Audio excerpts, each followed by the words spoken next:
দিনে একবার হইলো পড়ো, একবার। রব্বিগফিরলি ওয়ালি ওয়ালিদাইয়া ওয়ালিল মুমিনিনা ইয়াওমা ইয়াকুমুল হিসাব। একবার হইলো ডেলি পড়ো, একবার। যত মুসলমান আছে দুনিয়াতে অত মুসলমান পরিমাণ সওয়াব তোমার মা বাবা পাবে।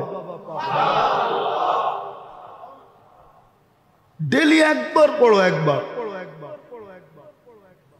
শিখেই তো নাই, কোত্থেকে পড়বে?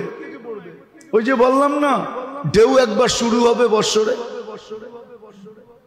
3 দিনের দিন শুরু হবে, 40 দিনের দিন শুরু হবে, বৎসরে একবার ঢেউ শুরু হবে। কিন্তু শিখবে না যে ডেলি পড়ি, ডেলি একবার হইলো পড়ার কথা, একবার পড়ো ডেলি। কিতাবে লেখা আছে একবার পড়ো ডেলি, মাত্র একবার। রব্বিগফিরলি, আরে পড়েন না, ওয়ালি ওয়ালিদাইয়া ওয়ালিল মুমিনিনা ইয়াওমা ইয়াকুমুল হিসাব। সন্তানকে শিখাইছে ডেলি একবার হইলো পড়ো।